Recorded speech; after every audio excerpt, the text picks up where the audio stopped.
Welcome back, everyone. J-Bone here for total nonstop impact. To my left, your right. William from the front row. Yes. You could say it's wonderful. Oh, it was a wonderful show. Green beans for everyone. Oh, let's first let's not waste any time. Let's get I want to get your response being there in the live crowd. I realized I don't have a drink with me, so talk to the audience for a little bit. I'll be right back, all right? All right. So as J-Boom gets refreshed. Great crowd tonight. Tough to tell exactly if people are looking for Jack. I wouldn't venture on that, but it was a pretty full house. Crowd was into it. It definitely felt like it was building the show as it went on from the pre-show, the countdown, which I thought was very smart to start with Rhino because I've always said live reaction. Rhino really gets the crowd juiced up. So very cool. And it just kind of went from there. He set the bar for the early pop, and it just kept on going. So, obviously, if you saw the review previously, I was feeling it was going to be a big night for the system. It was a big night for the system. So, not really surprised with that, but I think that's the way it definitely should go. But some other interesting developments, obviously, there were some card changes due to a medical reason. So we'll get into all that when Jay Boone comes back. But anybody, let us know your thoughts. I know some people are saying what a good show it was. Let us know your favorite match, anything you really thought out of it, some surprises. Whoa, Dr. Gervs. There he is. There's Jay Boone. Now it is. We are here. Of choice. Oh, the Canada Dry, a little ginger ale. We're going old school. That's very old school. At least you're not mixing it with anything like a good brother. Oh, no. My body can't take that no more. I wish. Trust me, I wish. So thank you for talking to the folks for a while. So as we get into tonight's review of Under Siege, you folks know what to do. Make sure you smash that like button, smash that sub button if you're new and you're digging the content, and ring that bell for notifications so that you know when we go live. And also make sure you check out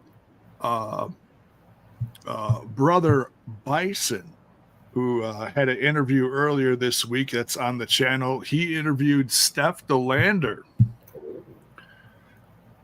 Very exciting to have that on the channel. And make sure you check out all things TNA UK as well. They're live every Wednesday.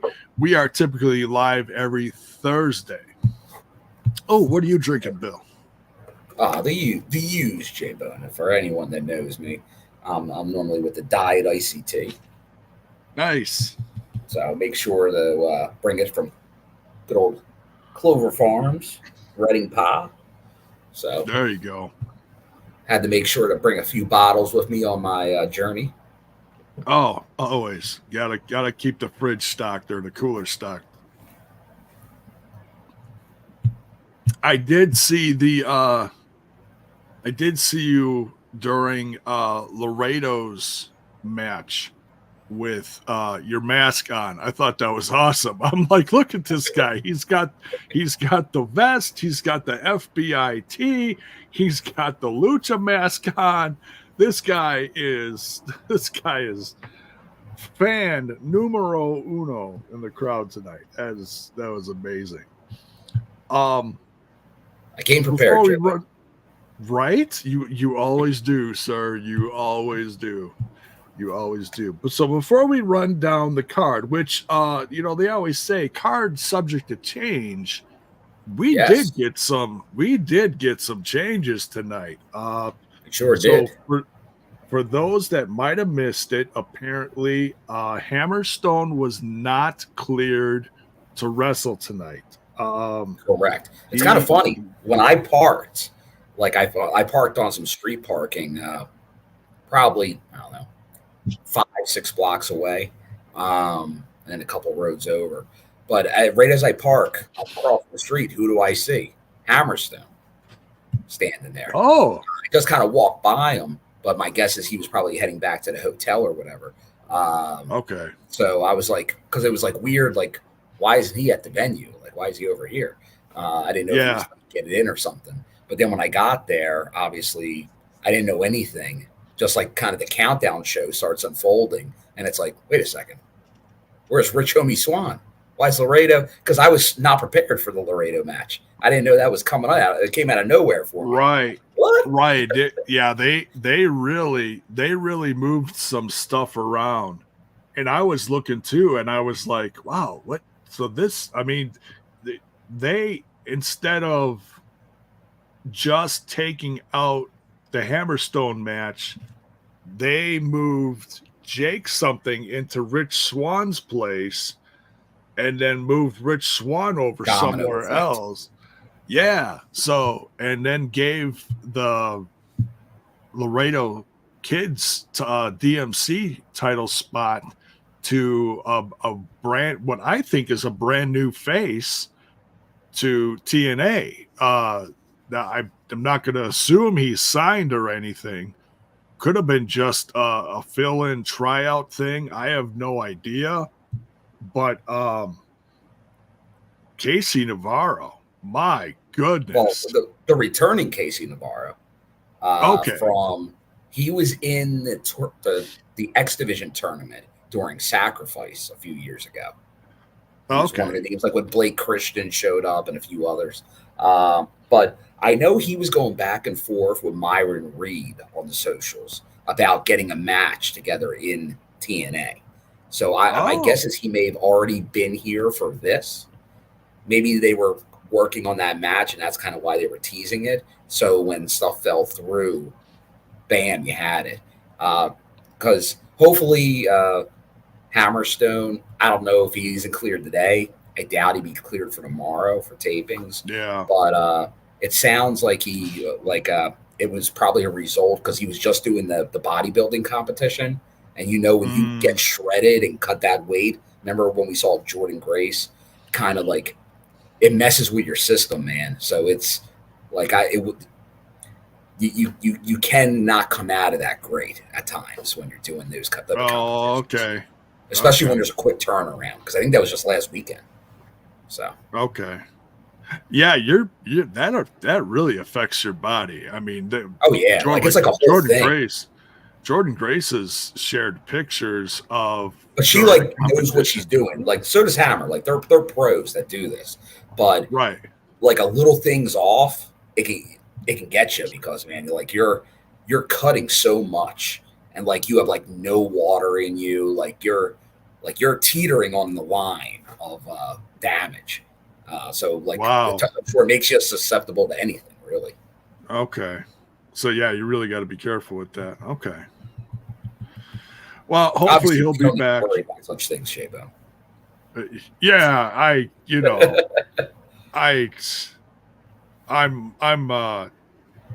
I'm ripped in other places, not on camera. So is that the beginning of the Manscaped promo?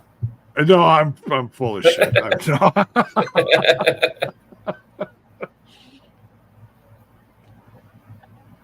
Yes, we bald, fat 50-year-olds. We know all about being ripped. No, it's funny. When in the crowd, which obviously we talked right before we went on, J-Bone and I let the crowd, the TNI fam know about that. They're like obviously the crowd was into it, great crowd. But somebody did point out to me, somebody that might be listening now, some of the TNA super fans that have also watched TNI are like, Okay. is that J-Bone with hair? There was a J-Bone doppelganger in the crowd. Oh, really? No, I'll do that in if I end up going to Chicago, I'll wear like a wig and freak out everybody. And no, you and I ended up getting a picture from Zach Bonifer, and he sent a classic Zach. He sent a classic Zach Bonifer. Did you load it up, J-Bone? No, but I'm going to. It'll just take us. It should just take a second. But while we're getting that, I do appreciate after all of our talk last night, the Bandana has returned. It did, yeah. Well, I was really excited. Like the more we talked about it, and the more and the Ace Austin shirt I was wearing came out. I'm loving it, Jay. I feel like I rubbed off on it. It did. It inspired me because I was like, oh, that's one of my favorite shirts. I haven't worn it in a while. I kind of knew Ali was going to win tonight, but there was just something about Ace Austin being the number one contender. There was something about it. It felt special. And it's the match that stole the show. And there were shenanigans. We'll get into that later. I'm just interested to see how that all plays out. Because it was the Albany screw job for poor Ace tonight. Oh, yeah.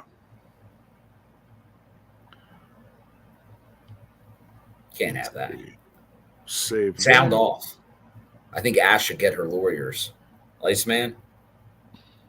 Ace needs the lawyers. Oh man. They were in a predicament tonight. My goodness. Like against I would say, we love Decay. Should we say Forces of Evil? I don't know, man. Oh, well, that was all time. Like I know how it played live. I gotta watch that back and see how it was, how much of the Iceman stuff got on, like if everything he said made it on TV or not, because it was fantastic. He outdid himself once again. Oh, tonight? Or are you talking about tonight? Yeah. During that match, the holy water and the stuff. Did you happen to see what Rosemary did during the match, or you're like towards the end? Yes. Well, I didn't see it all because of the angle, but I turn the blood. Yeah, was that just she drank the water and it turned to blood and she spit it out. Yeah, that was very cool. Like I didn't see. I saw it as she turned, and I'm like, oh, I know what happened here. That's why I got to watch it back. Yeah, that was priceless. All right, here we go. We are uploading the picture here quickly. Dragonstorm, what is up? Long time no see. Yeah, because he did not kick out of the fold. Shenanigans were the reason for that. All right, so for those of you who saw the review last night when we were together, and we were all over the place last night. I don't know how the hell Cher got into the because you said discussion. We can turn back time. You started. Oh yeah. No, you didn't. You know what? It actually may have been Justin Miller in the chat that said "turn back time." We were talking about something. Oh yeah. That we were throwing turn back time. Yeah. And I was like, oh yeah, it's just talking about how Cher wasn't my cup of tea. Well, and I'm like, how could it not be your cup of tea, Jay? About Cher? Well, Zach Bonifer kind of nailed me to the wall for that one. Got me really good. This is probably one of his better works. It's a good job. Here it is. AI is his friend. Truly, it's Zach Bonifer has come a long way. I mean, the coloring. Like I love the old no neck pictures, but this is good stuff. Yeah, this looks about This looks about as natural as can be. Look at that. I even have a little bit of cleavage there. That's amazing. That's that's And he kept it pretty clean. He didn't go with one to share ass shots. So he did. It wasn't me looking over my shoulder with the hair and assless chaps or something. So there's some there's for those just cringing. There's Zack. There's the man of the hour. Yeah, there he is. There he is. Thank you. No, thank you, Zack. Thank you for. Like I said, our audience is one of a kind. We love them. Oh yeah, the TNI fam, man. We interact, man. We interact just like TNA. I'll say something very cool. My guess is it will show up somewhere on the socials at some point. But for like the titanium tickets, after the show, they had us go up on the entrance ramp, and they were like, "We're going to kind of film you guys like for like an entrance type thing." And there was, I don't know, maybe 10 of us or so. Okay. But then I was like, some time kind of went by, and we're like, I wonder what's going on. And Ross, who heads their stuff, is like, wait for the music to hit. And then all of a sudden, a very familiar number 6 artist in the UK charts. Oh, right now, Wentz. And it went a little something. I believe in Joe Hendry. So Joe Hendry pops out, and we did some stuff with Joe Hendry that got taped. So we'll see if that. But like I said, my guess is that probably will show up on the socials at some point. So, but very cool, there Joe Hendry. Very guy. Glad to see, because a guy that is now in his second run, and I was there for his first run that I really enjoyed. Access denied, still my personal favorite. But seeing the success, especially these last couple weeks, with like him becoming this TikTok phenomenon and the song charting and everything, just kudos, putting in the work there. I can't believe it's charting. That just blows me away. That's wild. Def Rebel who? No, just kidding.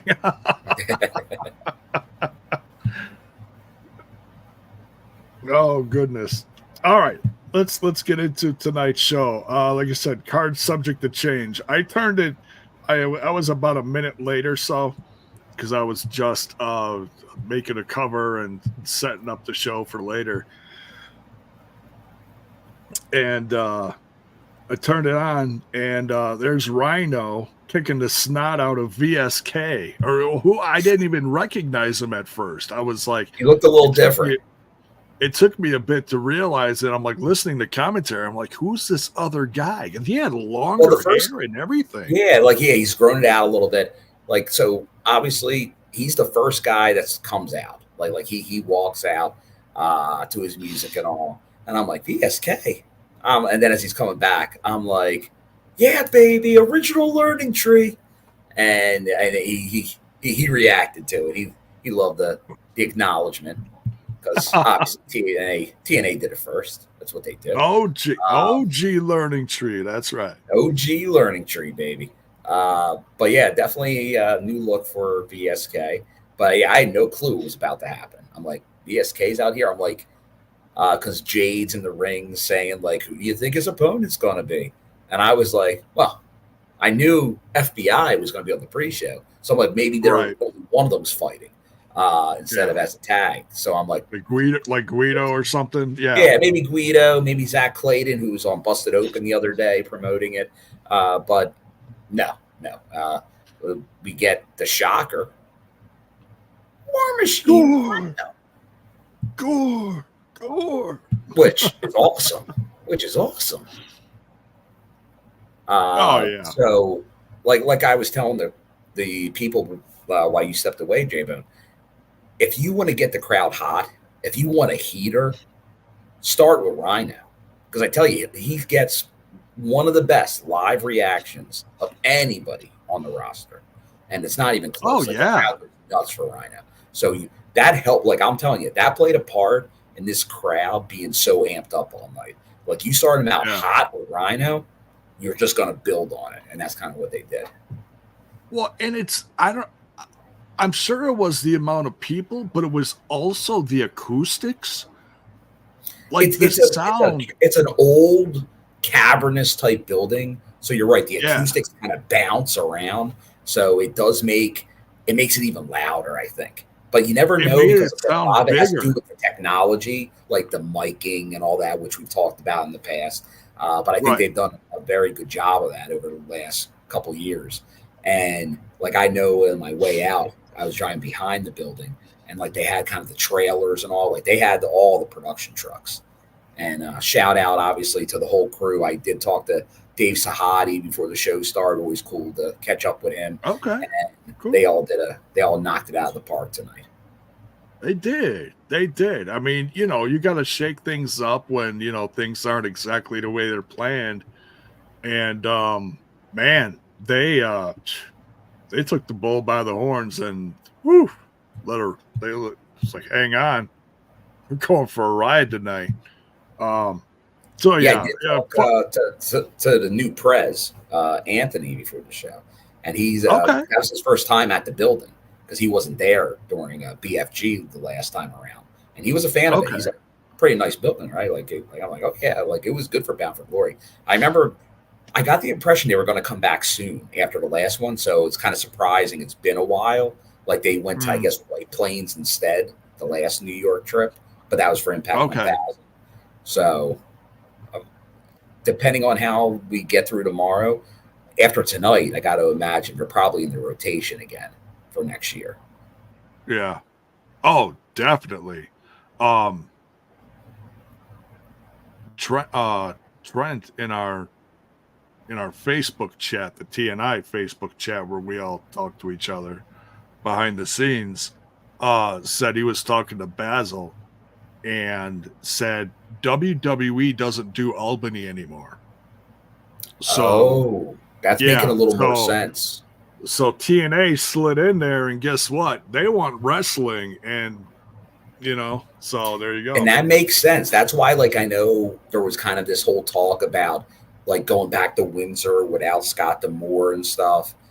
Yeah. There's not really a mark, like no one's going in there. So it makes sense to keep going in there. That's why that was a rabid fan base. Yeah, like Scott and all the people there had a lot to do with it. But if you go into a market that has wrestling fans and nobody else is going into it, guess what? They're going to support you. Like there's a reason the UK, like any of our UK listeners that want to chime in, like when they were doing those tours years ago, it was like they did fantastic. And one of the reasons was other people weren't going there. Now, obviously, it's much different. The WWE model is pretty much like we're going to Europe all the time now. Yeah.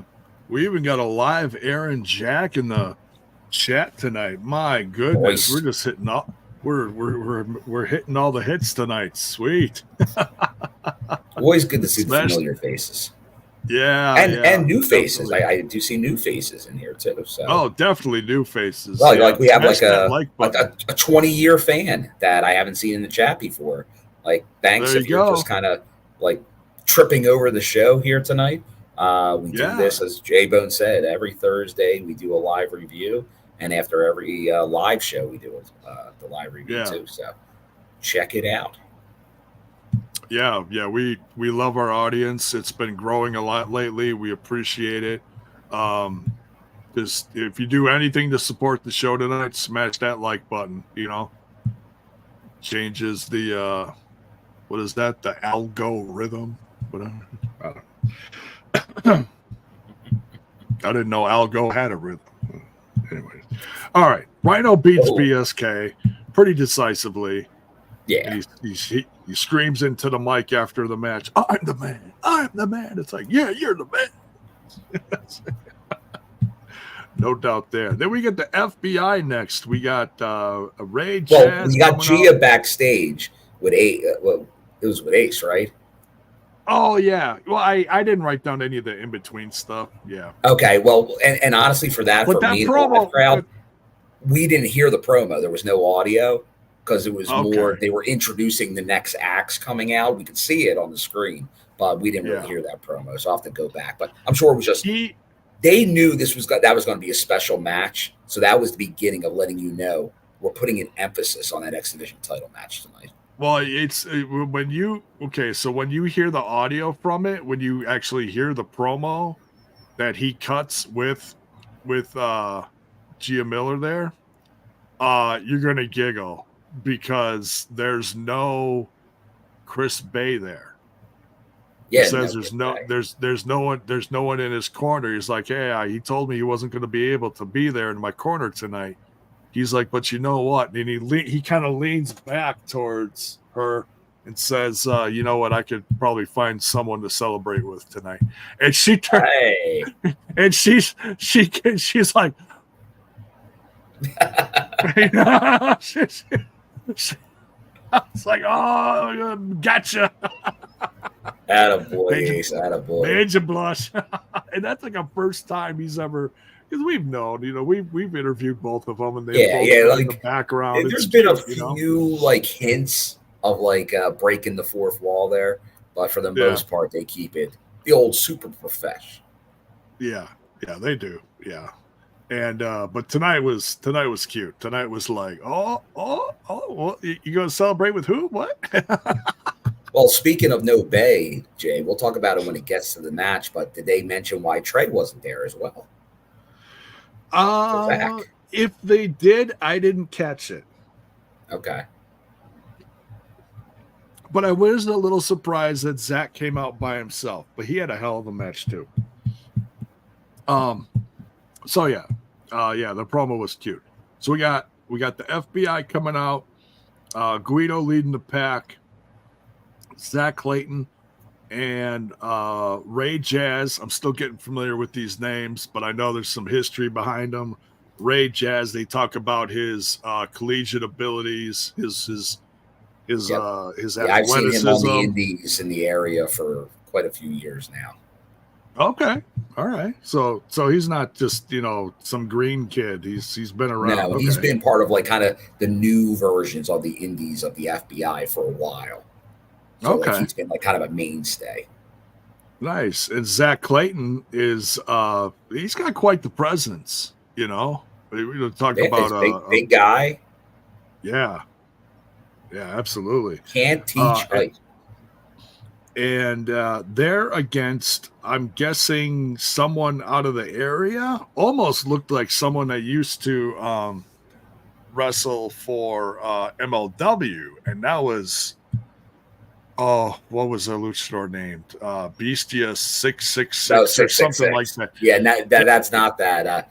The Batiri, the tag team. They were, I remember them, they were big in Chikara years ago. During like kind of Chikara's heyday, like King of Trios and their matches. They were kind of regulars. But when the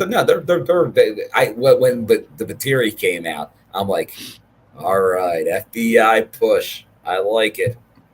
Yeah. Yeah. But they've been around a while, but they're both really in shape and all. Like they gave a nice little match there. But obviously this is all about the FBI, the new FBI. Yeah, it was cool. It was like it's got a good feeling behind it, because I'm sure a lot of people assumed, including myself, and I always say never assume.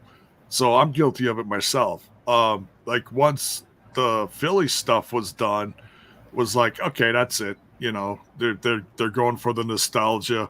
They're not gonna bring that back. But I was like, oh, all right, they're in New York. They're back. Awesome. Yeah, they're still kind of in the Northeast. Like if they go to like Ohio, the greater Ohio, Cincinnati, Kentucky area, then that will tell me something if the FBI shows up there. Because that's not a usual market. Because that means they are getting behind. I want FBI in Chi-Town, period. Oh, that'd be awesome. I'd love that. I'd love that too, because I want to see these guys, and they've had some losses, they've had some wins now. I want to see them become part of the tag team division. I'm with it, J-Bone. I think it's needed, and I don't want to put you on the spot here, J-Bone, but I know it was not a for sure that J-Bone the way you said that, does that mean J-Bone, does he think he's attending Chicago? I'm working on it. Okay. I'm working on it. Definitely hope to see you there. Obviously, some of our fellow brethren here. I know a guy who knows a guy who knows a guy. Oh, there you go. But if I go, that'll be in the summer of Trent. Yeah, right. If I go, it's probably just going to be for the one night, then I'll come back. So, gotcha. We'll do some. We'll do some TNA. We'll do some. Oh, Justin, hi, how you doing? We'll do some TNA. We'll do some Tony's, and then I'll take a slow trip back to north of Milwaukee. Okay, gotcha. How's that? Well, how's that sound? I do want to do a shout out, obviously, Justin Miller, John Palmer, because he's only going to be stopping by shortly, but some of our members, which we'd like to thank our members. I know John. Absolutely. Most recent member. Yes. Thanks for stopping just by. Joined. Thank you for joining. It's a great way to help support the show. I know a lot of our members tip the show on like every single show that we put on, and it's like, this is another great way to do it. It's like, okay, I can't tip you every show, but you're still showing your support. Then I'd go like this, I tipped. He's tipping. But thank you to all our members. Much love. We got 7 and growing now, so much appreciated. All right, so but yeah, FBI does great in this tag team match against Batiri, and just a good showing for FBI. I hope they keep it up. I really hope they stay with the back. As you say it, J-Bone. Oh my God, Bell's boy. Going crazy here. Thank you, Bell's boy. Hello, gentlemen. Does anyone know what happened with Hammerstone? Is ABC possibly splitting up, you think? Zack Clayton's claim to fame is that he's part of the Jersey Shore family and is engaged to JWoww, Jenny. Yeah. Facts, for sure. Bell's boy, like I was saying, what I was hearing is he was sick last week. It sounded like it was a result of that bodybuilding competition that he was in because of like getting so shredded. If you saw any of the pics from last week, it's just like crazy. But once again, that sounds like that played a part in it. But if he wasn't medically cleared today, I doubt it would be tomorrow, unless it's just like something where like he needs to get stuff in his system and all. But I think he was just like sick, so. It probably just, you got to play it safe, not getting the whole roster sick. But that's what it seems like. Any thoughts, J-Bone, yourself there on the ABC splitting up? Because like I said, I didn't hear that promo. Do you think there's like anything, especially how the match turned out, where he kind of got screwed by everybody? If someone's in his corner, it probably doesn't happen. It just the way he talked about it in that promo before he kind of, leaned into Gia. It did kind of sound like it might be done, but I don't think nothing like specifically was said. It just had a vibe. Like, yeah, we've had our ups and downs, and it's like, oh, okay, well, it's and it was something that was like, okay, he didn't have to talk about all this. So maybe there really is something to this. So I don't know. It's I love ABC. I love the stuff they did, being connected to the Bullet Club. Now he kind of drifted away from the BC branding of it. It's just they're just ABC, but they still wear some of the Bullet Club stuff, But they're both tremendous singles competitors. That's where they came from. So I'm sure after a while, it's like, okay, let's get back to being just the best of the X-Division, Mm-hmm. I'm with you. And then were you a big Jersey Shore guy, J-Bone? Have you watched the Jersey Shore? Have you watched a episode of the Jersey Shore? I've watched a lot of commercials and laughed at them, and no, I was not a fan of the Jersey Shore. That's why I cracked that joke a few weeks ago that really shook Alisha. I was like, yeah, because every single commercial you'd see these guys on years ago on MTV, they're yelling and screaming and arguing and fighting and drinking.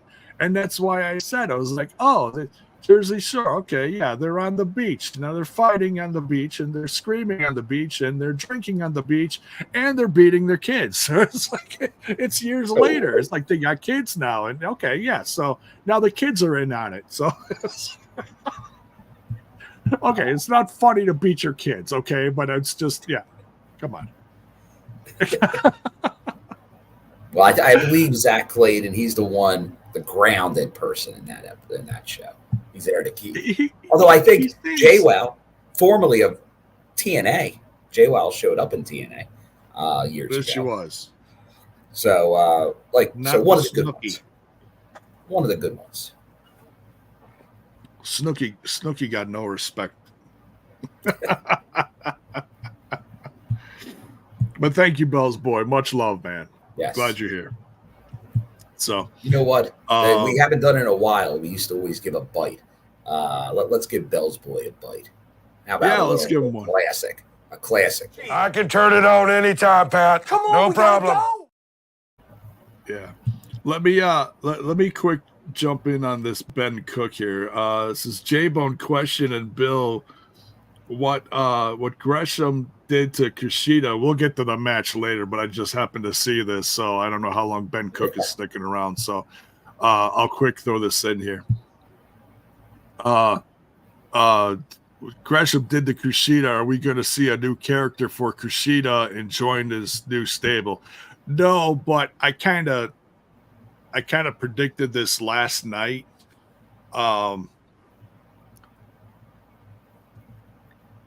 Kevin Knight and KUSHIDA are part of the Super Junior tournament over in Japan. So in my write-off, in my opinion, this was writing off KUSHIDA. We don't know what's going on with him. He looks like he's sick or caught something. Really caught something. Yeah, right. Yeah. Neck Nemeth. Yeah, neck. It's a Santino joke. I know his name, Neck Nemeth. So, I mean, is it possible that he could come back after the tournament and be a totally dark figure like Gresham? Yeah, but he's been this babyface, retro, charming character for years that people have adored. It would almost be as big as, I mean, I don't mean big popularity wise, but as big as something like John Cena full-blown turning heel. It'd be like, oh, what did KUSHIDA do? Oh my God. You know, it'd be like one of those things. So do I think he's going to change characters? People love changing characters. They do. Some people change characters like they change their underwear. You know, who knows? But well, since Bell's boy gave us that nice tip again, he's not a fan of the Jersey Shore. The Jersey Shore blows. Like I said, I've seen many a commercial and laughed at all of them. Yeah. So he'll be gone for a month at the best of the Super Juniors. Right. So yeah. It's a commitment. So yeah. I saw the announcement, so I was like, oh, cool. Well, good luck to him, you know, and Kevin Knight's going out there with him, you know. So it's all right. You can't throw everyone on every show on TNA, so it's all right. That's the great thing about New Japan. It's like, you know, they come here for a tour, do some stuff for a few months, go back to Japan for a while, do some stuff, come back. Keeps it fresh, you know. Only next time when he comes back, he's not going to have time splitters. So what are you going to do? So, all right. I do. KC Navarro taking on Laredo Kid for the DMC, one of the few titles on the line tonight. A lot of tag matches, a lot of different kind of matches. But I mean, we've talked, I don't know how many times, about how much we love Laredo Kid. His comeback and everything that they discussed on the show during the match. But KC Navarro, I tell you what, if anybody looked like they were trying to get a job for TNA tonight, and I mean this in the most, total, most loving way, compliment, total compliment. He busted his ass out there tonight. Oh yeah. If KC Navarro doesn't get if he doesn't get a contract out of this, my God, I don't know. Because I guess he was signed to MLW for a while back. But yeah, I'm sure he's definitely that's obviously what he's looking for. But for an X Division, and I could hear him saying stuff about the X Division while he was wrestling the match. So I feel you will see more of him. Because like I said, I think the whole idea was him to at least start something with Myron Reed, and we know they're going to that greater area of Ohio, in Kentucky. So that makes sense for him to maybe show up there as well. So I could see that. But no, KC's always been good on the scene. Would fit in very well in the X Division. So yeah, he's been doing a lot. He's been doing a lot around Chicago with Warrior Wrestling too. In fact, I think he's still their champ, if I'm not mistaken. Oh, hold on. The Summer of Trent starting a little early. Hey, there we go. Trent, what is up? And wanted to pop in and say, gents, to all in the chat. Say hi to the gents. Hey. So just for you get a little visual of Trent, since that picture is very small. Pasta Mania, brother. Pasta Mania. And can't forget. Disco fever, disco fever, disco fever. Yeah, yeah, yeah, yeah. There you go.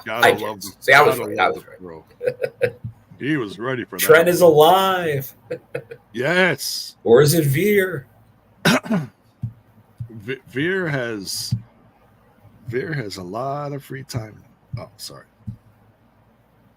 Speaking of Pasta Mania, one of the dead just made a Pasta Mania design.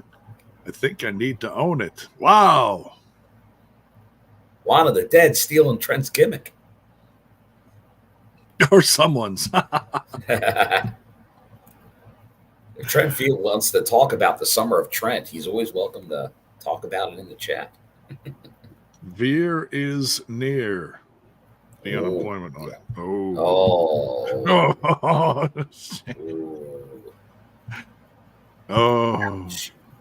Back of the line. All right. But yeah, hell of a match with Laredo Kid and KC Navarro. Sign that kid. And then on to the main show, right? The main show, yeah. The main show, the main shoot. Oh, there it is. Summer of Trent is starting early, Costanza style. Love to hear Costanza style. Oh, Justin Miller, because I love that our people in the chat bring up our past. And as long as the Summer of Trent has two shows, it'll be better than the Summer of Scumbag, who had one. He was rip-roaring for one show and then vanished. Still in police. What is that? Protective witness protection. Witness protection. Thank you. You saw a crime of a podcast. The crime of the century. All right, main show now. Maclin and Kaz. No serotonin tonight. Can they coexist without serotonin? Right? Because let me tell you, there was a promo leading up just before this that was like, oof, it's a little it's gonna be a little spicy out there. Versus Eric Young with headgear. With headgear. I was Love the headgear. I thought that was great. I loved it. Team Canada 2.0. Yeah, right? Yeah. It definitely did have Team Canada vibes. In fact, the only thing they needed was like matching jackets, and you could have a full-blown gimmick. Boom, you know. They could have, but they didn't want to. Like, if they were obviously wrestling in Canada, they could have done that. They probably would have.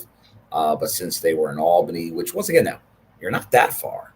Like you're on the way. Like when as I'm driving out there, like the road signs say Albany, Montreal.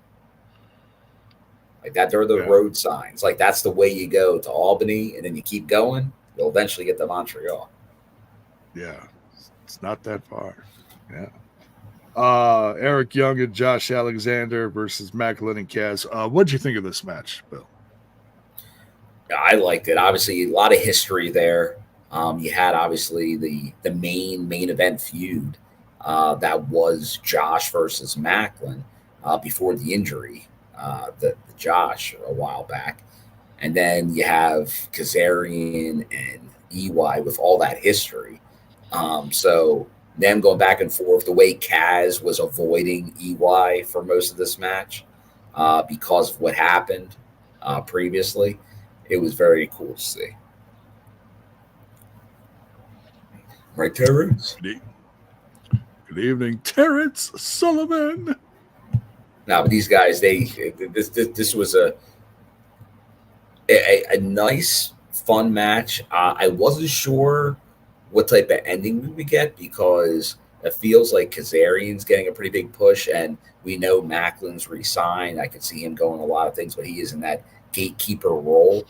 But so it'll be interesting to see, is EY and Josh going to be something going forward?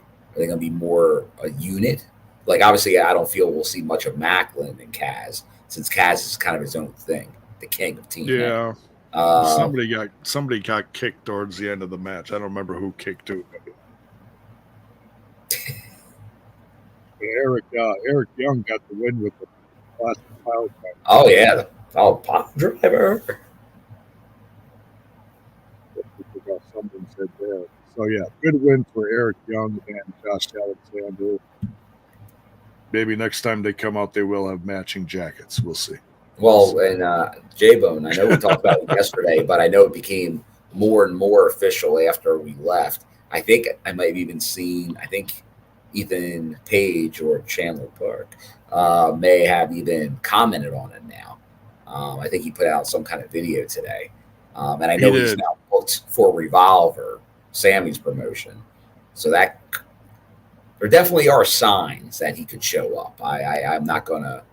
I know there definitely was not the best exit at the time. But I don't think this company cares. Like, and it's honestly, it's different people. A lot of it, like, there's a lot of similar people in positions, but that ain't going to stop them if they think it's good for business. So the company's very different now, very different. Different name, different president. Half the roster's different. It's it's a new day. In that segment, that backstage segment, Justin's reminding us that Maclin did say he was taking care of some business when he met Kaz backstage. I wonder what that could be. Taking care of business every day.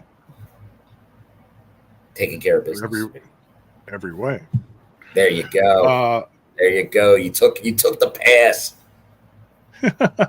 love to see it. Handoff. But yeah, I know there's a lot of different opinions out there on All Ego. I hadn't watched him in the longest time just because he wasn't on TV for the longest time when I was watching AEW. Just a sad misuse. I think he went in with a big chip on his shoulder, like, yeah, I'm here. And then they just really didn't do crap with him. So it was a bummer, you know. He was a big part of TNA and became even just super mega smaller part of a bigger company. But yeah, I still think he's talented, you know. I think if the right definitely. communication is there, he could come back and put on a hell of a show, you know. So we'll see. We'll see. We shall see. Next, we got Havok versus Ash. This was quite the production. I mean, Havok comes out. She's Havok. She comes out with Rosemary, their Decay. You know the deal. Ash comes out with her elegant self and wearing a rope of garlic. It's like, even before that, you had the Iceman come out in the ring with the holy water. Oh yeah, he had the holy water. Yeah, He had to the holy cleanse water. the ring. The holy water comes into play later. Yeah, and this is the first time anyone's ever done that. I've seen people like be scared of Decay in a way, you know. This was awesome. This was so good. React. I've never we've never seen anyone put on this much of a production towards Decay. It's like this had like an old school vibe to it, like a territory vibe to it, but it totally does. So well done. Like it was so professional. Like the performance of Iceman and Ash, Havok and Rosemary. Like this is, as Martin Scorsese would say, this is cinema. This is this was fantastic, J-Bone. Like I know, like obviously everyone knows Iceman, friend of the show, friend of the TNI show. Oh yeah. But he just did fantastic. Like I can't give him enough kudos because obviously I was saying it the other night. Like I'm a huge Havok guy. I've been a huge Rosemary guy from the beginning. Oh yeah. But I want to support our guy, the Iceman, so much with Ash that like I gotta root for him to do it. And this just like it made my night. Like how well he crushed it. Yeah, and I've seen her, and it's awesome. I've seen. Yeah, I mean, give the two. They can split an Emmy tonight. My God. And I've seen her like, you know, act other parts out. Like when she was like a valet to say Cruz and I can't think of his name. Tall guy. Fell under the ring. Slid under the ring. I can't think of his name. He barely wrestles anymore. He's more of a PR guy. But like she was a valet to those guys back a handful of years ago. And she made the best of that. So doing this and just, you know, she showed her she showed her mean streak at the end. Yeah. Titus, thank you. Hey, there's Joe, who I believe was at the show tonight. Oh, Joe. Hey, welcome. Yeah. Titus O'Neil. Yeah. I love Titus O'Neil. He's such a character. I'm the guy's blessed to still be part of that company because he's barely seen anymore. But he's doing good stuff. He's doing good community work. So it is what it is. Yeah. Titus Worldwide. That's right, Doctor. Yeah. But yeah, so Ash is doing amazing stuff, and this is probably the best we've seen of her tonight since she's come into the company, honestly. I mean, it's one thing to sit there and look dainty and hold the champagne and then, you know, oh, okay, now we spilled it, and now we're going to spaz out and whatever. But this, she went from being terrified to overcoming it to like just totally beating down Havok at the end. And it was like, yeah, this is the character arc. Like this is the arc now we're seeing. Like they were telling a story. This was a long burn. I know there were some people on our show. I know there were some like our own team members, people in the chat that were like, I don't know about this Ash thing. Like, is this working? It was a long burn. This is only her 6th match. Remember? I saw you there. Yeah, you're holding up the 6th. Yeah, that was great. I'm like, yep, Bill's got the counter. And now we're kind of seeing it. And now, remember, it's advertised the rematch. Because remember, her only loss has been Desire Brookside.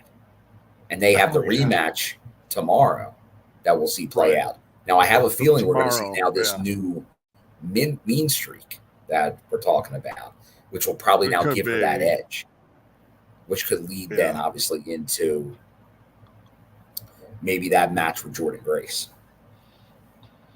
Yeah, and it's to think that Decay brought it out of her. That's very interesting in itself. But when the concierge, good old George,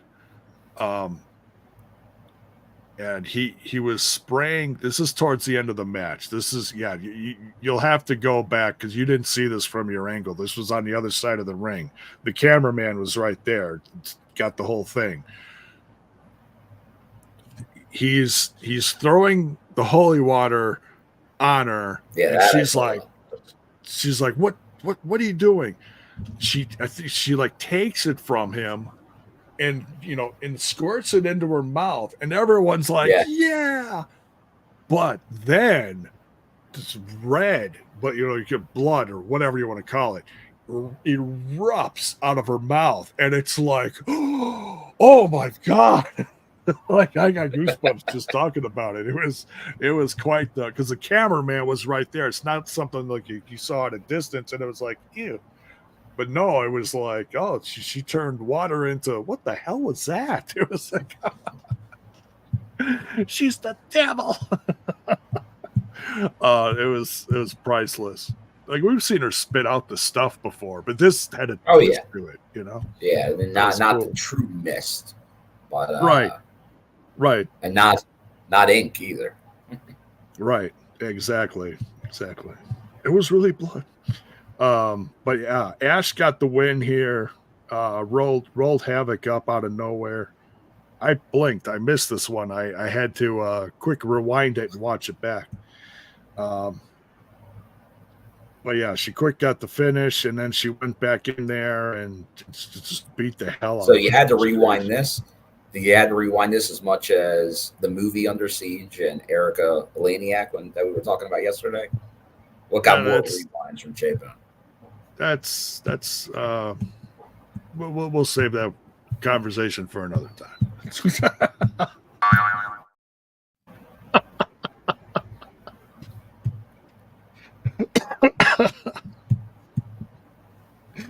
Rewind, pause. If you know, you know. But yeah, hell of a win for Ash. Quite the character arc, like you said. Zachary Wentz versus Joe Hendry. Joe Hendry really got the crowd going with this one. Good match between the two. And like we're talking a little bit before, no fellow rascals at ringside. No. I'm not sure why. Solo. It feels like there's feels like there's got to be more to that story on why there wasn't. It could be. I mean, you can't. I mean, because you rarely see the one without the other. Well, this is true. Yeah. But what strength by Joe Hendry in that match when he picked up Wentz and brought him back into the ring. Oh yeah, like legit carried him on his shoulders and then just just threw him like a sack of potatoes into the ring. Yeah, the old sack of potatoes. Yeah, and they really made a big deal out of this Joe Hendry and the trending song and everything. Number 6, J-Bone. Number 6, yeah. And With a lot of let's do our Casey Kasem. Number 6. What a move. number 6 on the Number charts 6. today. It's Joe Hendry with I believe in Joe Hendry. with I believe in Joe Hendry. I grew up on Now do Casey your Shaggy. That's Scooby. Well, Casey Kasem was Shaggy. he was, and you didn't realize this later until much later in life, but he was. Zoinks! I can't There believe you he's go. on the charts.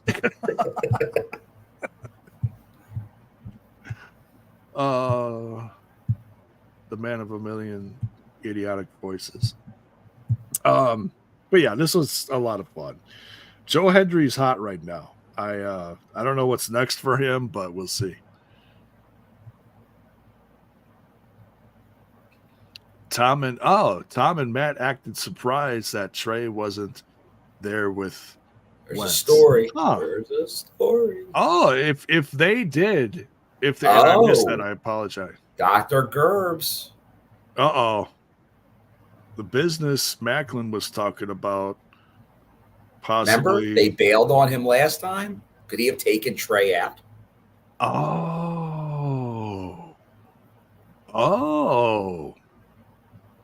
For what they did to Long-term him. storytelling. That's right. They did, didn't they?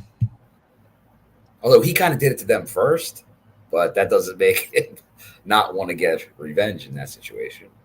Well, yeah. It's still, tit for tat. It goes back and forth. Now it's really going back and forth. Yeah, that makes sense. There you go. We got some sleuths in the chat tonight. The TNI audience, they know what's what. They do. They are intelligent. Joe Hendry gets the win here over Zachary Wentz, and we'll see what the fallout to this is in the upcoming episodes in the next few weeks. We got Lish Edwards and Masha Slamovich coming out. Both got spicy gear on, not matching, but spicy. Not matching. Well, remember, they shouldn't be matching, J-Bone. This is a partnership of convenience. It is. Yeah, because as you saw the little notes they had, like Masha was getting this as part of her tag team with Killer Kelly rematch clause, and Lish just kind of took the spot. Yeah, this is true. Now, hey, we got another super sticker from someone new. Thank you for maybe you're a listener, but thanks for jumping in, Willpower Bomb.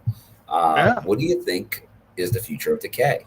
That felt like a leaving town level beatdown that Havok received. It's a good point because there was that. Interesting. In the end, there was even that DDT on the ramp. It does feel like could there be something there? Yeah, it did feel kind of. I hate to say it, did feel kind of final. Like it was an exclamation point at the end of a sentence, or period at the end of, you know what I mean?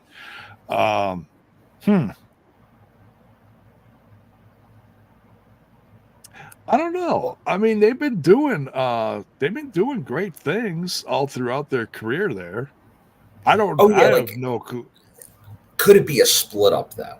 Like, could it be more solo runs? Like that they're going to like near Cincinnati. I can't imagine Havok is not going to be a part of that in a major way. Since she's fairly local.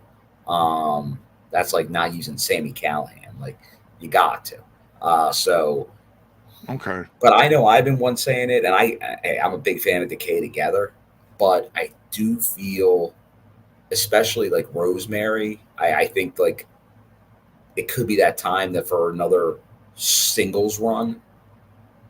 So maybe they do something with that. It did feel like there was something to this. Like but they have like I feel like Havok has kind of been sort of like Maclin in a lot of ways, where in the knockouts division she's kind of used as a gatekeeper in that regard. Like it feels like she's taken. Remember, there's been some feuds where people are like, I think it was Masha. Wasn't Masha's first big win against Havok, and people were like, Could be. like she was going against the jobbers every week and kind of just killing them, and then all of a sudden she beats Havok, and then you take her seriously. And I think that could be the same thing. Ash, get her to the next level, give her a pretty strong beatdown, but DDT on the ramp. All right, maybe she's not on TV for a couple weeks, but she'll be back. Like I don't think she's like gone. Yeah. I don't think necessarily Decay's breaking up either, but I could see that could result in some singles work, especially for what we saw. It could be now Rosemary versus Ash. Yeah. And that just extends that story a little bit for Ash, as far as being a single. David Allen has an interesting point here. Yes. Thinks that Thank you, Bomb is Will going to become Powerbomb, and hopefully thank you. Continue to join Thank us. you so much. Yes. Appreciate it. Yes, so here we go. David Allen. Yeah. Debut of Cherry Bomb. It could be. If you don't know who that is the former bunny of AEW, formerly with Impact. Allie, come on, Jay. Well, yeah. I'm just trying to help the She was here a while. She hasn't been around for quite a while, and she's been. It's been a while. Do you know what was shocking when they're talking about Matt Hardy, and it's like his last match in TNA was 7 years ago. Like I was there for pretty much like most of his run, and so it's just crazy. Like I'm like down in Florida, like because that pretty much coincides with the end of Florida as like the base. So it's like, man, it's been like pretty much around 7 years. Like I guess that it was really about was a different more year. That really was a different time, wasn't it? It was. I mean, they started touring after that, and they started getting some legs under their feet, and it really started feeling like a real company again.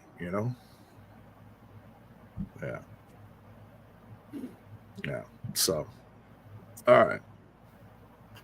Where we at here? So Alisha and Masha against Spitfire. Great tag match.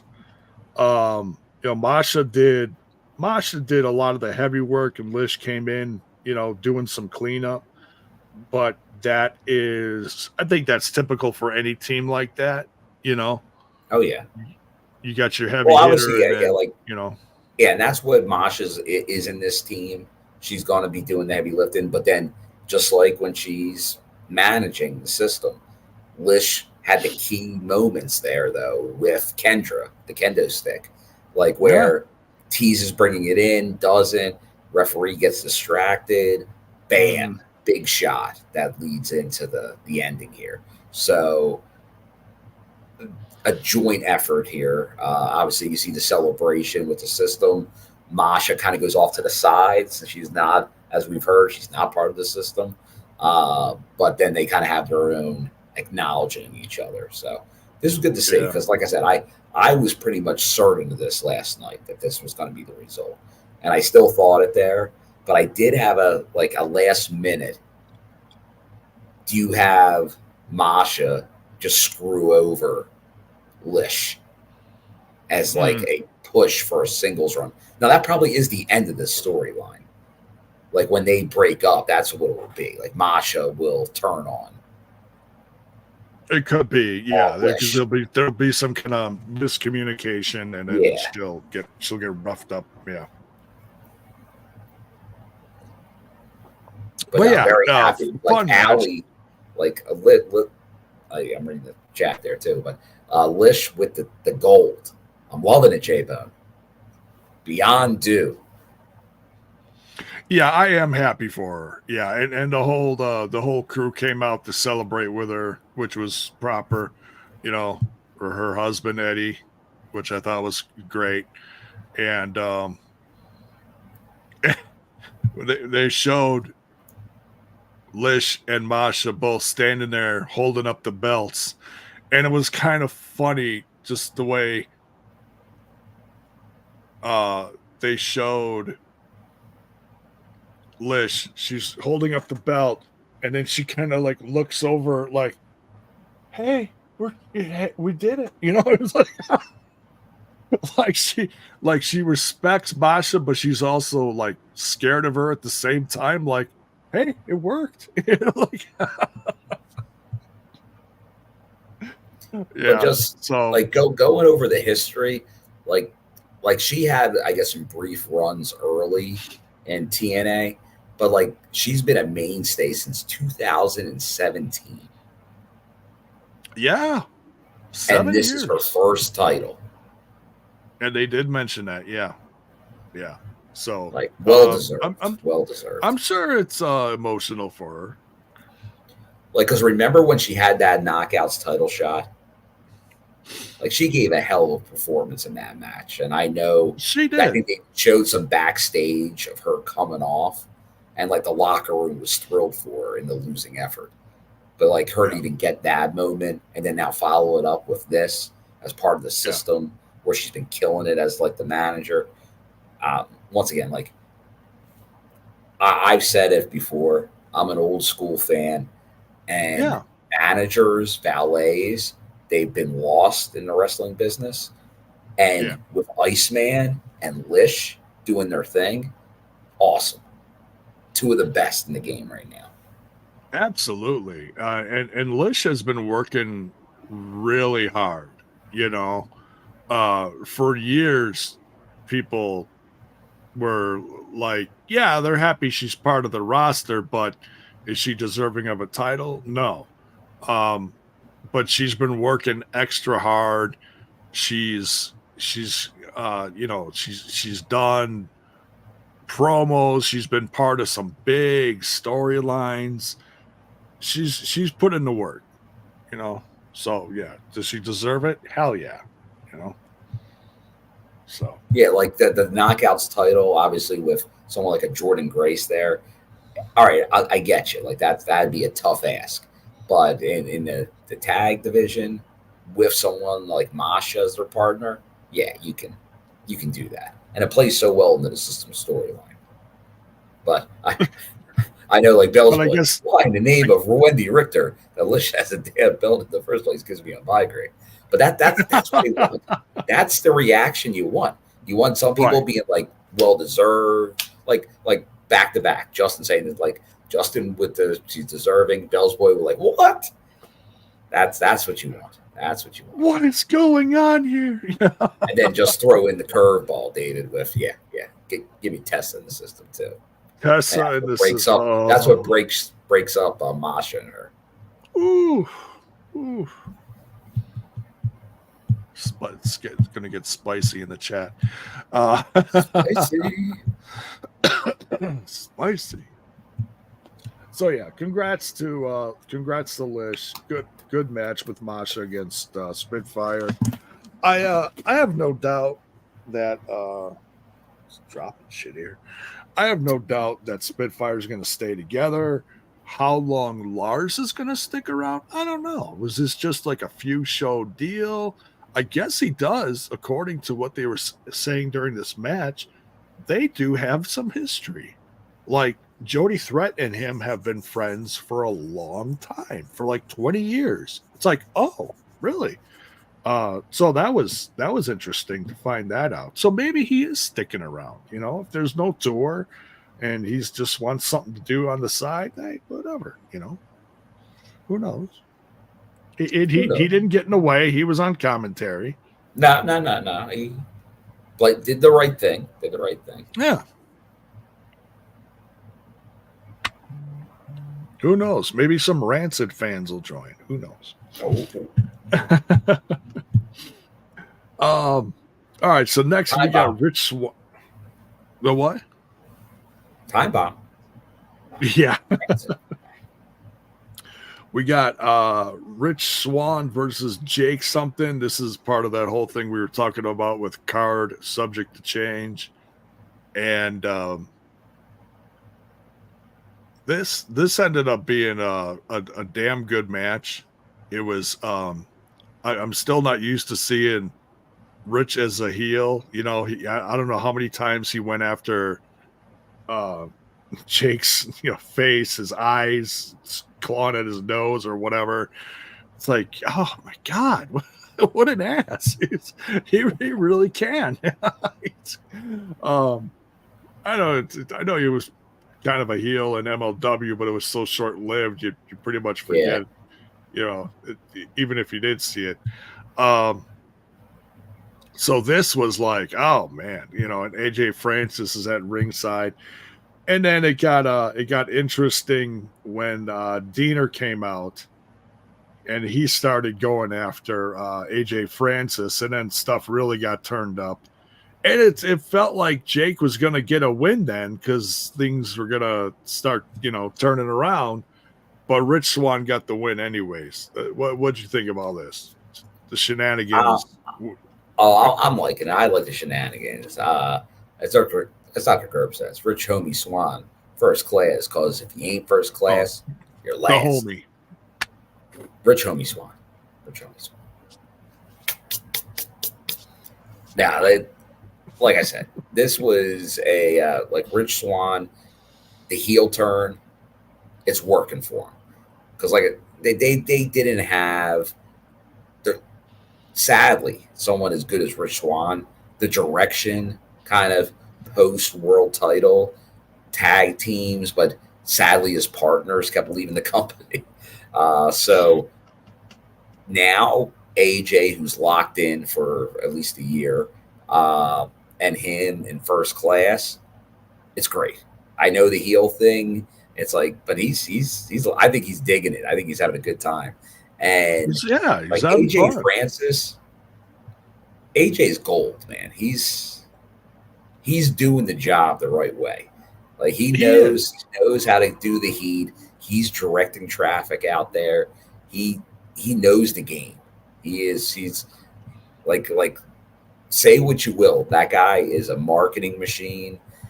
He's helping and he's doing it like he's not wrestling that much, AJ. Like right. He's there and right now he's putting Rich over is what he's doing with a lot of this. It's as a heel, but he's really putting Rich over, first class over. So no, I'm for sure. Another thing, and we'll see how much they get involved in the tag division because I think if they really want to go hot with them, they could go with first class. Like they could have them contend for the titles if that's the route they want to go. But obviously, right now they wouldn't go heel on heel, and that's probably why they're cooling off them as a tag team right now, and more as a solo act. But no, it's good stuff. Yeah. It's it took me a while to get on the AJ Francis train, and it's nothing that he did. I mean, was he tremendous in the ring in WWE? Absolutely not. If anything, he was just the losing streak he had. I don't think he had the losing streak of a Brian Myers in the WWE, but that every time he was on TV, he would lose with Ashante and BFAB. So it was like, they were out there losing so much, you like forgot after a while that Swerve was even part of their crew and what made him kind of cool. And now he's on to do bigger and better things. No matter what you think of AEW, it's like, hey, he's a world champ now. He's on top of the heap there. I'm so happy for him. And Top Dollar, he's doing this thing in TNA now, and I'm like, okay, so it took me a while to realize that this guy is actually worth something. He's great in promos. He may not be. I mean, yeah, he's a big guy. Big wrestlers are not 5-star wrestlers. Okay, let's be not real. usually. Yeah, except for except for I was gonna say except for Andre the Giant. Uh, he's a legend, rest in peace. But Andre could do no wrong. But yeah, he's got an amount of charisma that can really carry this to another level. So we're talking like it factors. He's got an it factor. He does. And that's tough to find. It took me a while to realize it, but it's like, okay, this guy's got something. Yeah. And for what it's worth, what he is worth to the roster, it's being done well. This isn't a guy that's going to just swoop in and get a world title. Okay. This is a guy that's going to come in. There's going to be a slow burn. He's going to slowly put a team together. Whether it's just Rich Homie Swan and whether it's, I think there's going to be more. I really think there's going to be at least one more person that's going to be part of this, one or two, because that'll feel more organic. I feel like, oh, you only got Rich. Oh, okay. No, I feel like there's got to be something else to this. Well, probably somebody else. Like he approached Rich because he's like, hey, like, you were the man. Now you're not. Yeah. It's like, you should join First Class. Like, he could go up. Like, if there is some stuff with maybe Chris Bay, maybe he goes up to him. If there's some other guy that was at the top of the card that isn't right now, like, maybe that's how you do it. It's these guys that they need to join First Class to get back to the front. Yeah. But Jake something really did get this crowd fired up for him. It just wasn't his night. So congrats to Rich Swan. He really made it happen tonight. With or without Diener out there, it happened. So it kind of solidifies the Jake and Diener thing, kind of. We'll see. We'll see what happens on TV, but it's coming together. Kushida versus Jonathan Gresham. Man, was this this was some storytelling. This was a spectacle. What did you think of all the stuff going on in the ring? The hacking, the black. What did you think about that? Well, first, just like the look, the final look of Gresham, with almost like the mask. It reminded me of like a Drago, like from the Luchador, like kind of a version of his mask, but it was totally. And then a little bit like Muda. He had the look of Muda by like darkening, like with the beard and all. But then like you could tell from the beginning the hacking, like that was playing into it, like, and you knew it was going to be an ink spot, which was very cool. Because I was a big Muda fan as well. Like Muda Sting back in the old WCW was some stuff I love that feud. So seeing and then obviously we even had the Night You Can Mist when Muda kind of did his So Long here, but that was in Philly, so I enjoyed that. But Gresham, who we already know, great technical wrestler, one of the best. But now with this added on to that the character with the wrestling, it could go places. It could definitely go places. But it will be interesting because obviously we just talked about like the way they did it with Kushida. It's almost now like a long write-off process. If you do a big ink spot to another competitor, are they gone? Like, have you now set a precedent where if they get this, they can't show back up on TV for a while? Like, can they show up a week or two later? Like, it feels like he's got to do it to Kevin Knight now, like on TV. Yeah, like he's almost going to do it to enhancement talents or people that are going away. But eventually you're going to have to start fighting people that are going to be here in a week or two. Right. And the ink isn't going to last forever, I feel like, but it's going to be something that sticks in people's head. Like, ooh, yeah, maybe you do it occasionally. Maybe just win some matches without the ink. Right. And for example, like The ref got it on his hand. That's probably going to be the last time we see that ref. Yes. We have not talked about the new ref, the number 4, which usually the rule of a 4th ref in TNA means ref bump. Okay. Yeah. And they're there just to take a bump. But I know they were doing like they did like the 2 female ref, 2 male ref for a while. So they kind of been playing around with the 4 ref format. But it feels like maybe a tryout. Maybe it was a tryout or something. I don't know, something did happen with somebody not making it. Someone filled in or something. Yeah. Who knows? Yeah.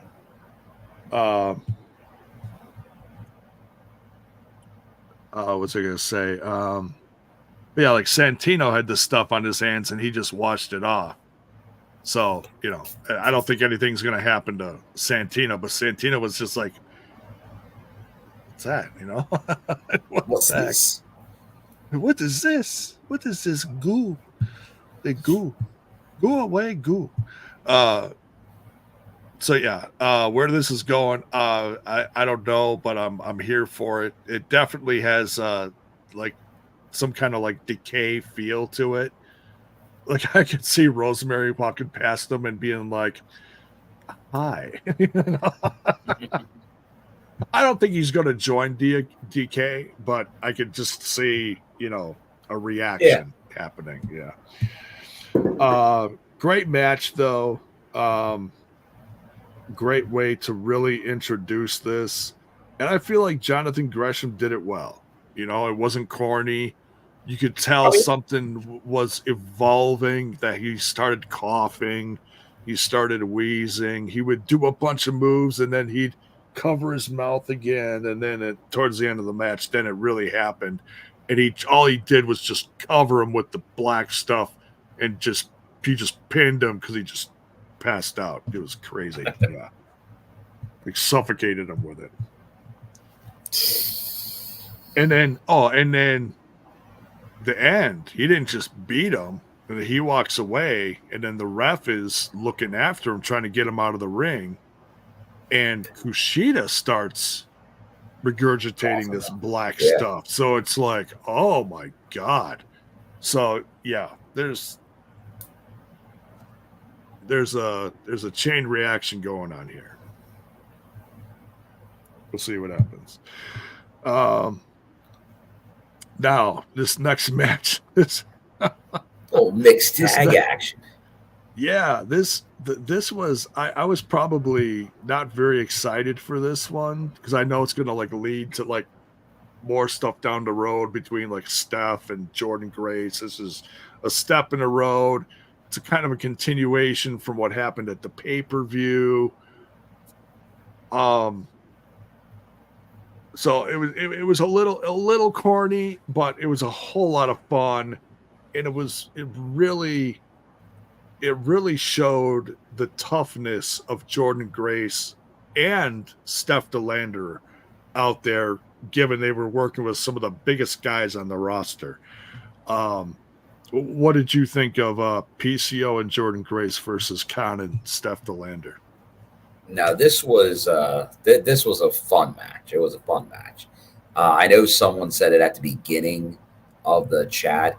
It's almost like Jordynne Grace at the end went into like a god mode. Like she just went nuts at the end. She just went super nuts. With the stuff with Khan, which was great. Then you had the stuff. Obviously, they've been playing up this PCO and Steph DeLander stuff when they got in the ring together. Like I said, I think they did the right amount. Like they didn't totally ignore the man versus woman stuff. Like they went a little farther than just like one-sided. Although at first, like Khan wasn't even like hitting her, but then he did lay a few shots in on her. But then that's because that helps build up. Like because then when Jordynne turns the switch, it's like no. Now you angered her, and she's gonna deal with Khan. I thought they did it pretty well. Yeah. No, it was a fun match. It was a fun match. Yeah. Yeah, that was really something. She got a low blow. It just everything that was going on between Khan and Jordynne, and at one point, he was trying to, he like picked her up and he was gonna do something like throw her or something, and she just wrapped herself around both arms, and he started freaking out like, get her off! I can't get her off me. I can't get her off me. That was hilarious. And then finally, a couple elbows and she slips down behind him. I was like, oh dear God, where's this going? Yeah, there was some great interaction. And then to the point where things got super mega awkward between PCO and Steph, where he like dips her and it's like, whoa. And she's like, no, what's going on here? And then Khan gets him from behind, he drops her, and that ends that little sequence. But yeah, very, very entertaining. It's not everyone's cup of tea, but it's not something they do all the time. They really haven't done much of it lately at all, as far as intergender stuff. Yeah. So yeah. Just reading some of the chat stuff here. So yeah, good stuff. PCO, Jordynne Grace get the win here, but I feel like this is still going to go on between them, especially Steph DeLander and Jordynne Grace. I feel like there's a lot more to be told here. She's not going to stop. Like, if anyone's going to take the title from Jordynne, I feel it's going to be Steph. I really do. We'll see. We'll see. I don't know. It's tough. Yeah. Because she is on such a roll right now. It's hard to see anybody beating her. Yeah. So, X-Division title action here. Mustafa Ali defending against Ace Austin. This match this is pretty much match of the night, in my opinion. No doubt. I think some of us had a feeling it was going to be. Ace just like Ace, like you kind of predict who's going to win, who's going to lose, or what it feels like going into it. I seriously thought for a while that Ace was going to take it from him tonight. Especially when it kept on going, it made it seem more possible. Yeah, like when it feels like it's going to end, and then like you said, it keeps going, and then stuff happens, it goes back and forth. It's like, oh, now he's got another chance, So, but yeah, this is great. What'd you think? It's been a bangorama. It was. It was a great match. Like, I thought it was Ali's best match since he's been here.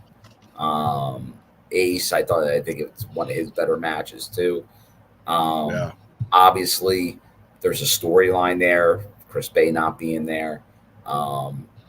His entourage gets involved. Ace has to fend them all off. Then the belt comes in by Ali, and Ref Page puts it not in the best spot, which therefore plays a part in Ace hitting the belt.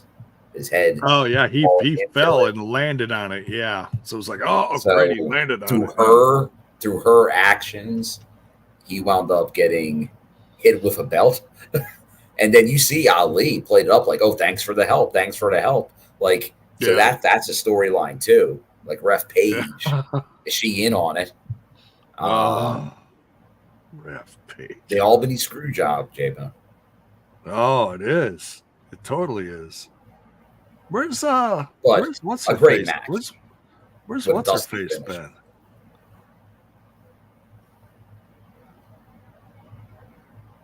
You talking Ref House? Yeah. Well, they were both at. What show was it? They were both at one. It's been a while. Because she wasn't there, then she came back, and they were both there. but then she hasn't been on the past couple loops. Yeah. I thought there was a chance she might be here, but maybe more of those Midwest shows. It seems like, I'm not sure, obviously, other than like Ref Daniel and obviously Ref Frank. I'm not sure. Like, they're very consistent. And it seems like Paige now has been on all of them lately. So she's been there, yeah. And she's doing a great job. And it's just my joke. Yeah, It's like, all right, but there was back shenanigans. But Justin, like, look, first she took Ash's jewelry. Now she's helping Ali out. Something sounds fishy. Now, could this be like a Danny Davis situation? Could we see the ref join the Knockouts division? Like, getting involved in stuff. I was going to say like a Johnny Bravo situation. A Johnny Bravo situation in a way. Yeah, because that was like the last thing we had where a ref turned into a character in TNA as Johnny Bravo. Excuse me, Alpha Bravo. Hey, it might be Alpha Bravo. Yeah. So somebody who loves professional wrestling so much hasn't been around lately. Pulling a Earl Hebner. Yeah, there you go.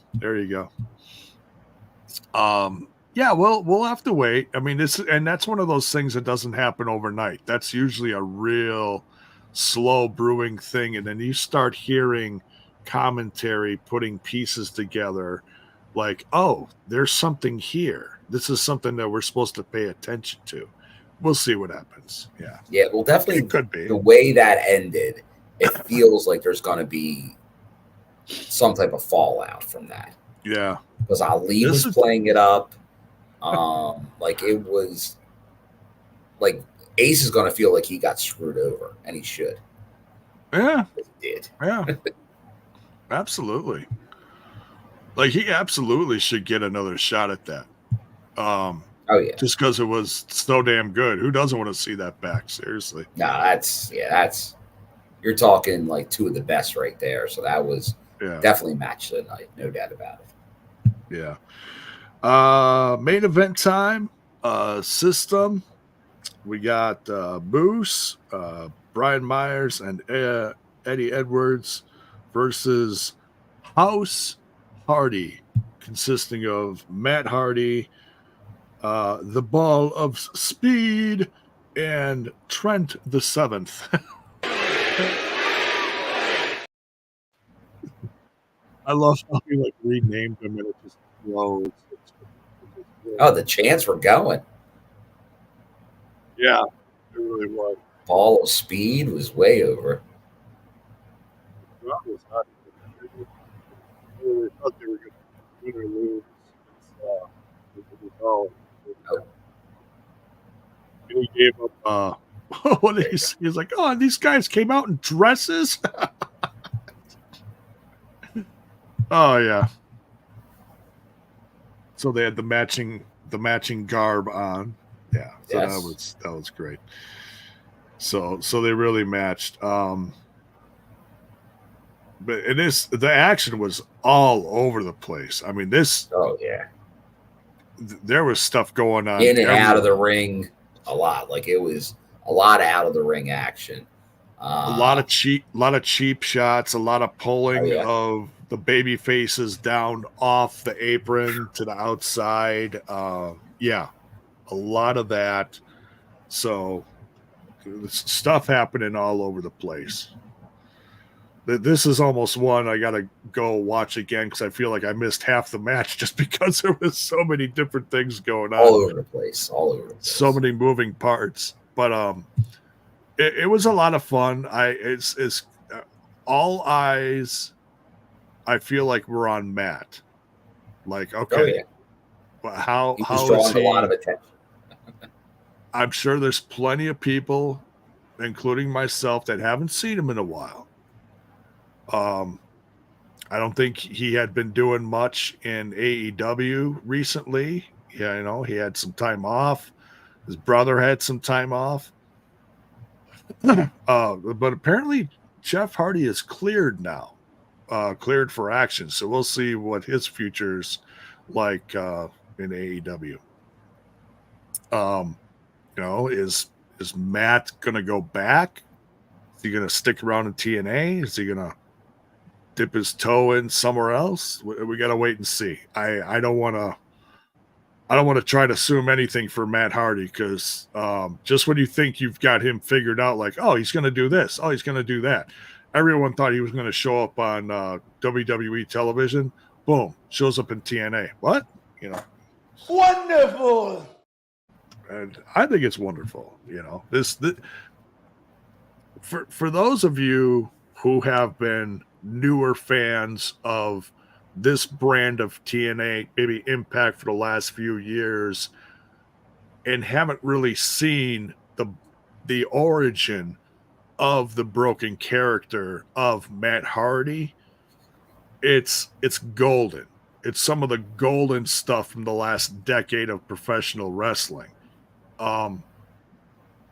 And I was I was slow to the gimmick. I was like, you hear about it. You hear about it through other people. If you watch it on a regular basis, you got it. But I had been one who hadn't watched TNA in quite a while.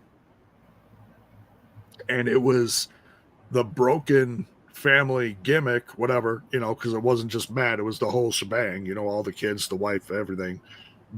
And Benjamin, Senor Benjamin. So, Senor Benjamin. Get the tools. Get the tools. Yeah, get the rake or whatever. But We need Vanguard 1. you had to go. Oh, good old Vanguard 1. You got to go back, and I'm sure there's a list or a special thing that Impact has put on over the years. It's got to be in the YouTube somewhere, like the best of Broken Hardy or whatever.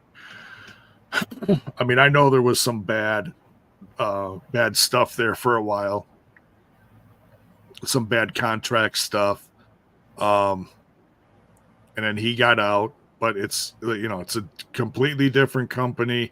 That was like the start of Anthem, so it felt kind of. It was right near the start, and they had left, and there was an issue with kind of like the trademarks and the names and stuff.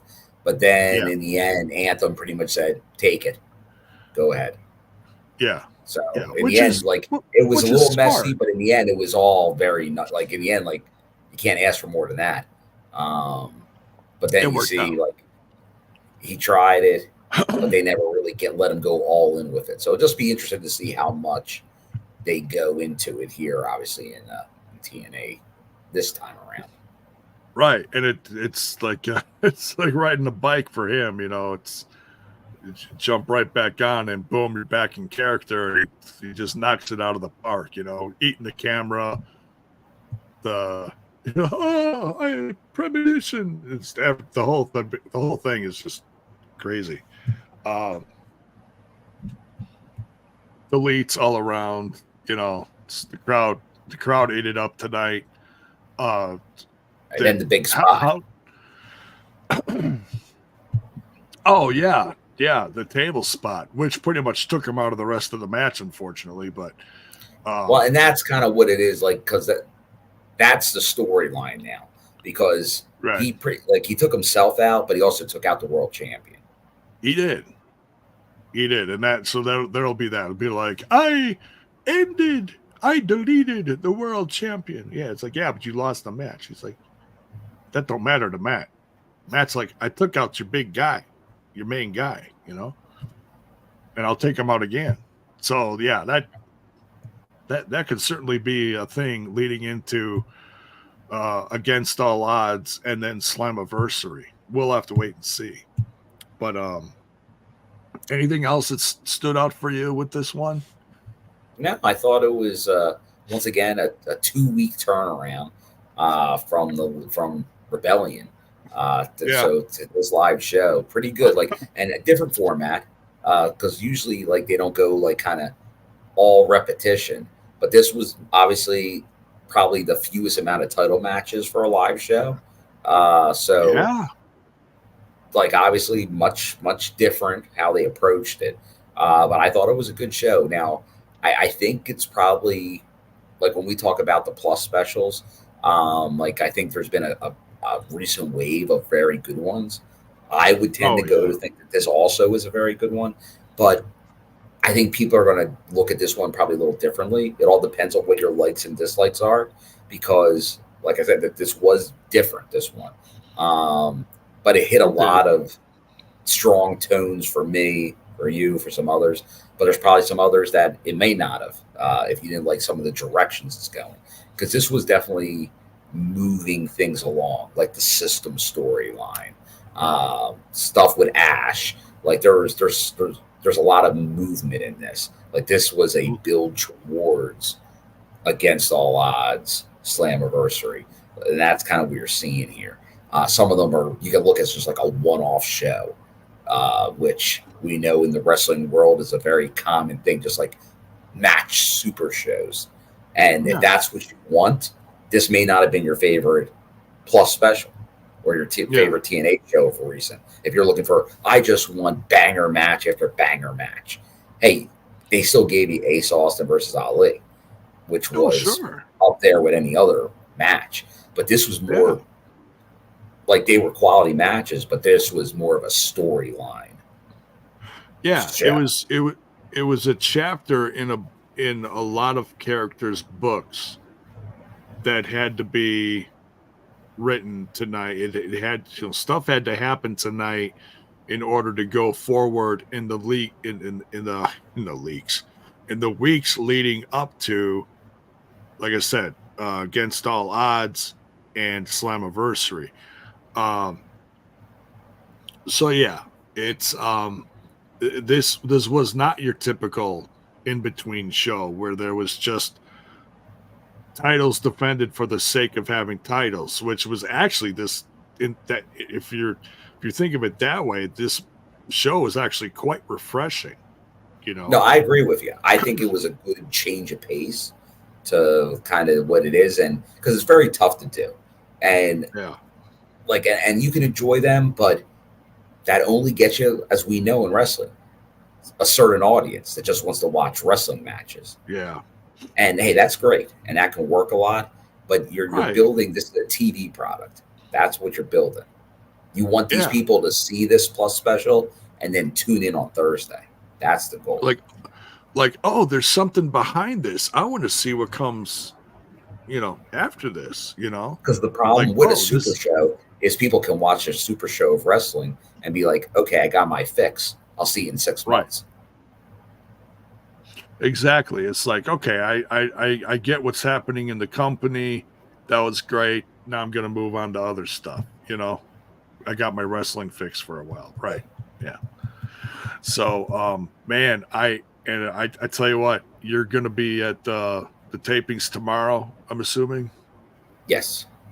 Man, I hope the crowd is at least close to being as good as this, because no, they brought it out. I'm hoping a lot really of people return. Like if it follows kind of that normal 80-20 rule where like you're going to get a dip after a live show. Like it is what it is. Sometimes. But for the most part, there's going to be some kind of, but at a bigger venue like this. Yeah. But if the crowd can bring it like they did yesterday, this is the benefit of the Friday, Saturday schedule, because those are nights like some people can't go on a Friday night. It's tougher to make. A Saturday, a lot of times it's easier to make. So, but hopefully they can come out like they did tonight, because they did if they can pull that off again, it's going to be fantastic 2 weeks of television. Oh, it really is. Yeah, leading into wherever. Yeah, into I keep forgetting what's next. Against All Odds. The greater Cincinnati area, Kentucky. Right. So yeah. And that's all it takes. So that's what's coming before Chicago. Correct. Okay. And that's just tapings, right? Yes, that'll be a month of TV. Okay. But I tell you what, if they stay on this track of, building up the system, building up characters, evolving stories, keeping Matt Hardy around, maybe Nick Nemeth comes back the following tapings. Depends on what. I imagine so. Yeah, because I feel like he's certainly helping things. And Yeah. if Matt's in there, I feel like that's just another building block, So, good show. Good show. Yeah, it really. I mean, as far as a show outside of a big pay-per-view feel, this is like one of the biggest. I'll just say like house shows. I think this company has seen in I don't know how long. Honestly. It felt huge. It really did. Oh yeah, like I said, last time we were there was Bound for Glory, so like it had that big feel to it. Really did. So, but yeah, so that's going to do it for this one. Thank you everyone for tuning in late on a Friday night. I was gonna say I'm gonna go watch SmackDown now, but it's pretty late. We'll see. we got Backlash tomorrow. I believe me and the Ramblers are going to be going live around 6 p.m. Central Standard Time. Backlash should be well done by then. And so you, those of you who want another dose of J-Bone with 3 days in a row. Oh my God. That's a hell of a boning. I'm going to be I don't know how they do it or why they keep coming back. Thanks, Bill. Like I said, I love our audience. But yeah, so Backlash should be it's going to have a pretty big feel. I feel, these international crowds are really something. So if you want to tune in for that, by all means, I'll be sharing the link out later tomorrow. More than welcome to join us for some WWE talk. So much love, everyone. Thanks for tuning in tonight. Thank you for the chatters, the tips. Much love. And on your way out, you know what to do. Make sure you smash that like button. No, don't delete us. Smash that like button. Smash that sub button. Ring that bell for notifications. Why? So that you know when more of our stuff hits your screen. We'll see you later, folks. Take care. Good night.